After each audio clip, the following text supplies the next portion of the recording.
being Thanksgiving weekend for us Americans. And as one of our precepts, just for today, I shall give thanks for my many blessings. I want to tune into the gratitude that we have, gratitude in our practices, and really invite you. I know many of you, this is very common to do over Thanksgiving, to count our blessings, but to really feel into what can we do to have a continued gratitude practice. We are guided by a mindset of gratitude, right? Well, then what space does that have for resistance? Like even in your worst moment, like even in a really stressful day or whatever, if you can be grateful for that stressful day, well, then all of a sudden you might be viewing it now as a learning opportunity, as opposed to just a stressful day that you want to tuck away somewhere and hide it away and you're burnt out from or whatever. It immediately changes every aspect of the way that we perceive our life moving forward. Even if you're having a difficult relationship, if you can hone in on the points of that you can give gratitude for. Like, let's say you had not the best Reiki training or the best student to master relationship. You can still find the gratitude that they've introduced these concepts to you, that they have brought some awareness to you, so that you can see, I can be grateful for, I now know what I'm lacking and what I'm searching for. I now know that there's more to be found, more to be discovered, more depth here. And even if this individual, even if this Reiki master teacher isn't the right person to bestow it upon me, I'm gifted with the gratitude of like curiosity and this drive to dig deeper into my own practice. I think with gratitude as well, there's obviously that great statement of just take time to smell the roses. Yeah. Right. And gratitude makes us constantly, or it doesn't make us, but it reminds us to be in the present moment, not in the future or the past. Yes. So always here, because you can't be grateful for something that hasn't happened, right? Like that's in your future. So it's like, what's happening right here? Where are you right now? Observe and be aware of that. Yeah. Right. And that could even bring you back to Gassho. That's what Gassho is. It's about being in the present moment, being aware of that. I love that. Like, I think there's definitely some timeline play that we can do with gratitude. When we can, like every morning I write in my journal on this November 26th, I'm so happy and grateful now that, and I write out things that I want to manifest 30 days from now. Yeah, there you go. But still you're right here in this moment. And now you're making a trajectory towards those goals, right? That's incredibly powerful. It's definitely a trajectory. It's putting out the things that I'm feeling, the emotions now in this present moment, even though they're projected and hope and manifesting in the future.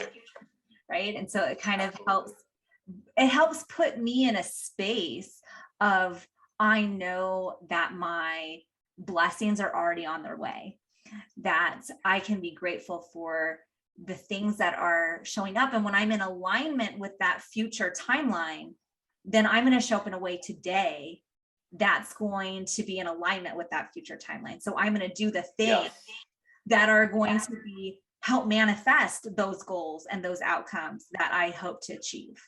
That's it. Yeah. And then what if you practice that gratitude, then when that manifestation actually presents itself, you're going to be present enough to catch it. Yeah. Right. And what if we're so distracted with being stressed and worried and all these other preoccupations that we might have in our mind, that manifestation might just fly right past us. Right. Because we don't have the understanding of the present moment enough to recognize that door just opened and now we've walked past it. Right. Yeah, exactly.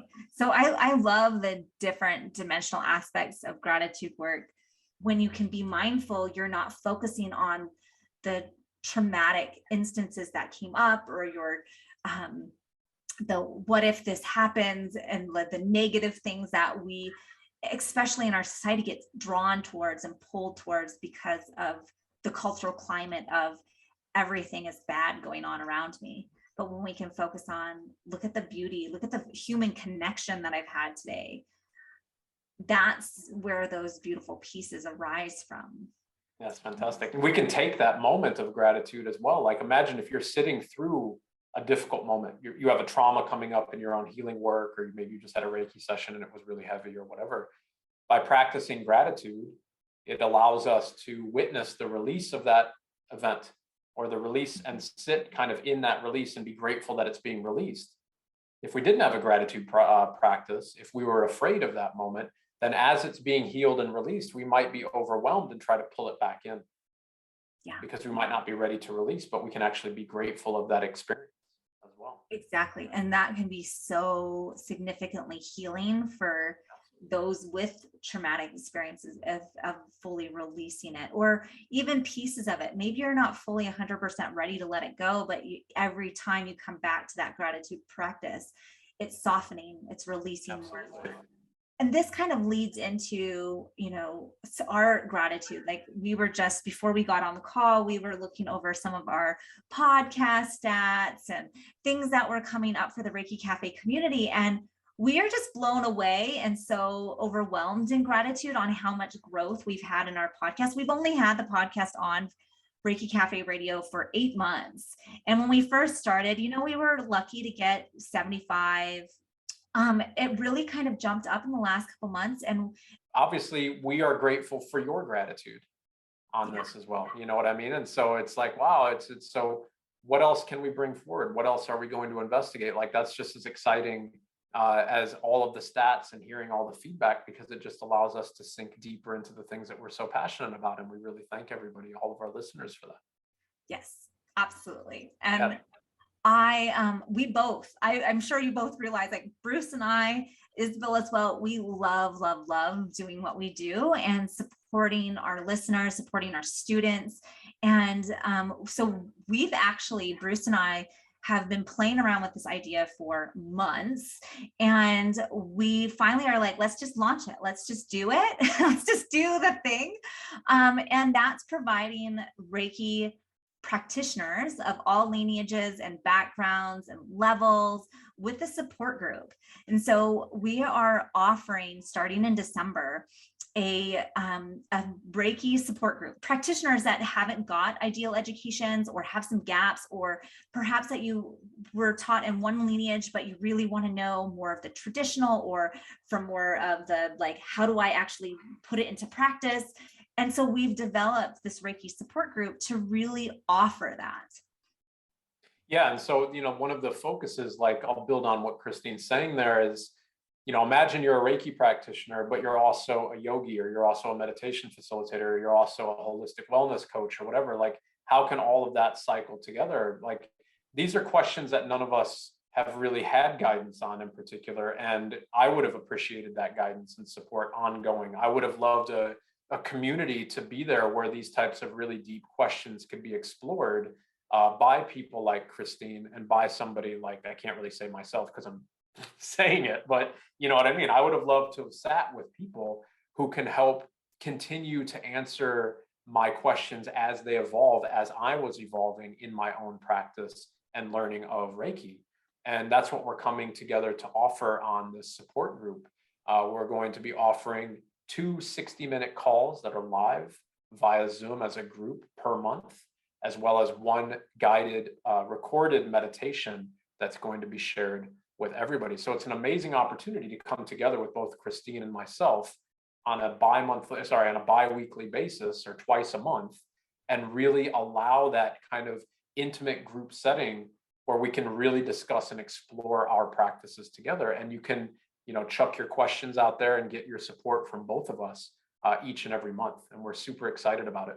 Yeah, I'm excited about it because, oh my gosh, my practice would have been so much better had I had the support. And I just know that I want to say almost half of our Reiki Cafe Facebook community has really identified as lacking in some aspect of their Reiki education, or that they've gotten to the point where they've surpassed their teacher and their depth of knowledge, and really still want support. And between Bruce and I, we have over 35 years of Reiki experience, and both of us having our own professional practices. So whether it's like, how do I put this into a professional thing, or how can how can I just dive into my own personal practice on a deeper layer? That's what you're going to be getting here. And we wanted to keep it so it was affordable. We wanted to keep it where it was super accessible, that the call times were something that would work for people. And so we're really keeping all of that in mind. And so we're offering this opportunity at $35 a month. And the replays will be available. So even if you can't make the call times, the replays will be there. You can submit your questions in early. Those things were really important to us to get this community. So much of what part of this is that there's going to be, we'll have our own chat group, so that in between the calls, if something comes up, that you have a community of healers, of Reiki practitioners that are all ready to dive deeper, that we can support one another. And I think that's when we dive into our other courses and programs and certifications, like our chakra clairvoyant coaching certification, one of the primary aspects of that is the students just say, like, it's the community. It's knowing that I have someone who's got my back, and that I've got a whole group that are willing to share their story with me and be there for me. And if I have a question, I feel comfortable asking it. Like, I don't feel ashamed of asking the question. And we want to duplicate that type of community support network in this way for this Reiki support group. Really what we found was that there was so many people who were like, well, yeah, I took the level 1 and level 2, but I still have questions. I want someone to be with me. Right. There was a lot of I'm there, but kind of like, where's my next foot go? Or, but now what? Or like, I'm not really sure, did I do this correctly? Or like, I had a client and this happened. How could that have looked? Or there's a lot of those kind of loose ends that's why we've taken, 7 months or whatever to really kind of come together on this idea, because we want to be able to tie up on an ongoing basis as many of those loose ends for everybody as we can. Yeah. So it becomes just an immensely valuable community space for each and every one of you to be a part of. Because I don't know how many like level 1s and level 2s that are like, yeah, I'm not necessarily ready for the next class. I just want support. I just want that if something shows up, if I have a funky dream, or if I'm like, or I saw a certain color, or a message came to me, but I don't really know how to interpret it. Like, even those type of questions, wouldn't that have been nice to have? Someone with, 20 years of experience to hold my hand to go, like, this is kind of what that could represent for you, or let's kind of dive in deeper to that. And so this is just one avenue that you can gain support from the Reiki Cafe University.